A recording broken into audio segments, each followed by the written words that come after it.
Tahun 1979, seorang ayah membuat keputusan untuk meninggalkan rumahnya di Suriah dan akan memulai kehidupan baru di Amerika Serikat.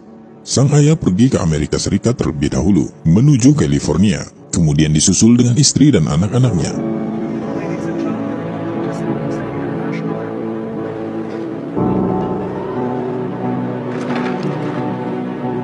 Jadi mereka semua berangkat dari Suriah menuju California untuk menyusul ayahnya.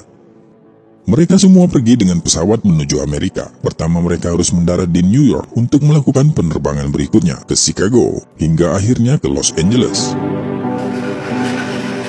Penerbangan mereka American Airlines 191 transit di New York. Semua imigran pertama-tama harus mengajukan kartu hijau sebelum tujuan berikutnya. Dan ketika mereka tiba di bandara New York, mereka diminta untuk membuat kartu hijau di sana sebelum mereka terbang menuju kota lainnya di Amerika. Karena itu mereka semua harus difoto.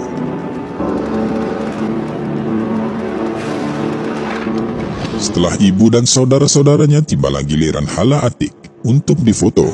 Gadis 13 tahun itu diminta petugas imigrasi untuk melepaskan hijabnya.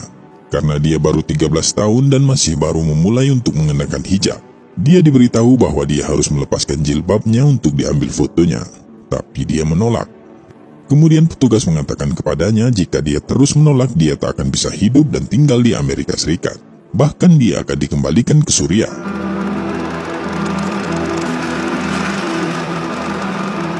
Ibu Hala Atiq memohon dan menyuruh Hala untuk melakukan apa yang disuruh petugas imigrasi itu.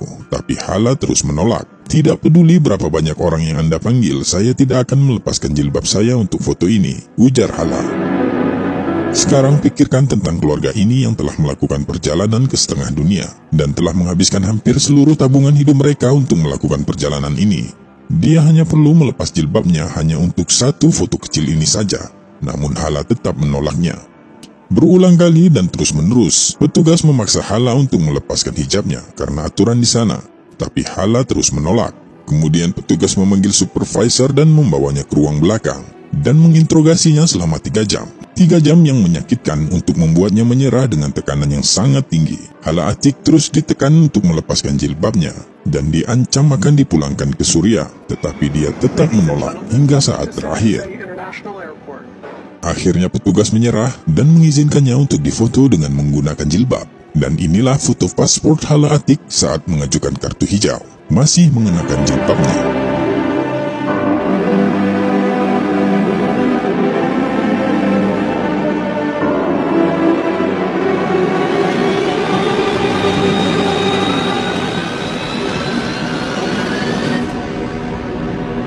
Kemudian saat itu sudah sangat terlambat dan keluarga mereka sudah ketinggalan penerbangan ke Chicago, yang berarti mereka juga telah kehilangan penerbangan ke Los Angeles, sehingga mereka harus membeli tiket baru untuk perjalanan kedua dan mereka pun menginap 1 malam di bandara.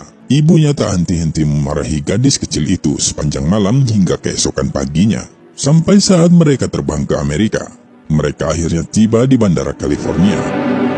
Sang ayah dengan segera menyambut mereka dengan pelukan terbesar dan terus menangis. "Alhamdulillah kamu hidup, Alhamdulillah kamu hidup," ujar sang ayah berulang-ulang kali. "Terima kasih ya Allah, kamu masih hidup." Istrinya menatap suaminya lalu berkata, "Tentu saja kami masih hidup," dengan ekspresi kebingungan. Ya, salah satu tragedi terbesar dalam sejarah penerbangan di Amerika, bahwa dalam penerbangan itu yang seharusnya mereka terbang dari Chicago ke Los Angeles dengan maskapai 191 American Airlines, pesawat itu benar-benar jatuh dan meledak. Dan 271 orang penumpang meninggal, tak ada yang selamat. Mereka semua terkejut dan terguncang mendengar penuturan sang ayah, semuanya menangis. "Itu adalah anugerah dari Allah. Allah menyelamatkan keluargaku karena aku menolak melepaskan hijab," ujar Hala Atiq. Sungguh menakjubkan berpikir bahwa semua keluarga ini berhasil lolos dari kematian. Dan itu semua berkat gadis kecil ini yang menolak untuk melepas jilbabnya. Subhanallah. Wallahu a'lam bishawab.